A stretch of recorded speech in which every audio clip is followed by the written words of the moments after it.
Continuando nosso estudo, item 58, a natureza íntima do espírito propriamente dito, isto é, do ser pensante, desconhecemos-la por completo.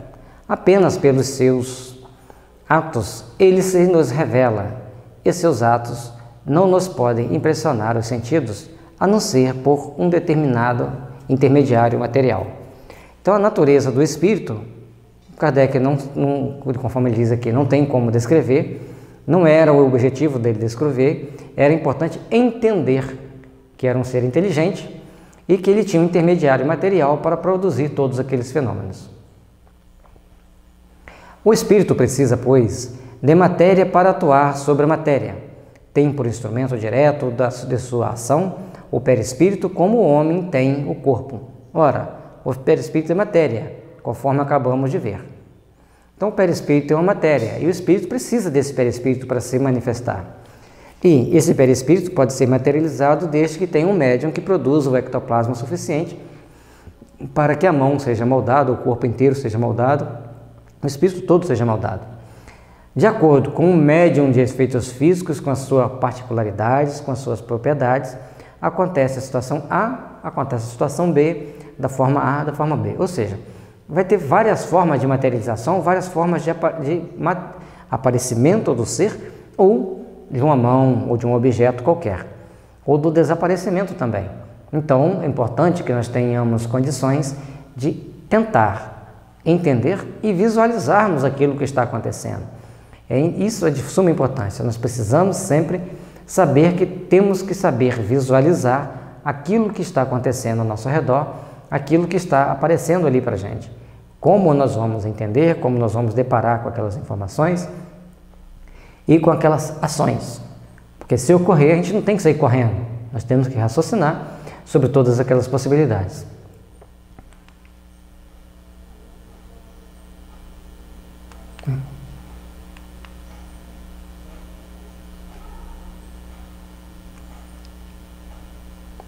Depois serve-se também de agente intermediário o fluido universal, espécie de... Deixa eu ver se eu não pulei nada. Não. Depois serve-se também de agente intermediário o fluido universal, espécie de veículo sobre que ele atua como nós atuamos sobre o ar para obter determinados efeitos por meio da dilatação, da compreensão e da pulsação ou das vibrações.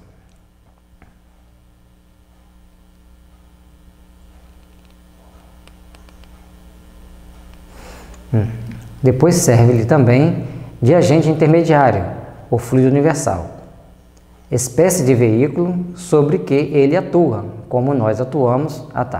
Esse fluido universal que ele está dizendo é um fluido que serve para os espíritos atuarem, tanto para eles produzirem determinados fenômenos, como para eles se materializarem, como nós temos o ar, a água e outras substâncias para produzirmos determinados efeitos, a dilatação, a compreensão, a pulsação e outras das mais diferentes vibrações. Por exemplo, quando eu aperto o botão aqui, emite uma vibração eletromagnética que aciona o computador para que ele passe o slide. Então, não é um meio físico, é um meio vibracional, é uma vibração. Assim como o espírito tem o fluido universal. Ele vai ter todos os recursos do mundo, lá do mundo espiritual, como nós temos muitos recursos aqui no mundo físico. Certo? Então, ele tem a seu serviço esse fluido, aquele que Kardec chamava de fluido universal. Considerada desse modo, finalmente se concebe a ação do espírito sobre a matéria. Compreende-se desde então que todos os efeitos que daí resultam cabem na ordem dos fatos naturais e nada tem de maravilhoso, só pareceram sobrenaturais porque se lhes não conhecia a causa. Lógico, todos os fenômenos de materialização, todos os fenômenos de aparecimento e de visões, de tudo que tem de fenômenos em torno da doutrina espírita, não é nada sobrenatural, não é nada mágico, é alguma coisa que pode ser compreendida, que pode ser entendida, que existe uma causa que até então não era conhecida e agora passou-se a ser conhecida. Não precisamos ficar com medo das coisas na nossa casa sair andando, não precisamos ficar com medo do espírito se materializar na nossa frente, que isso só vai ocorrer se for necessário o nosso processo evolutivo ou para nos despertar para alguns outros valores.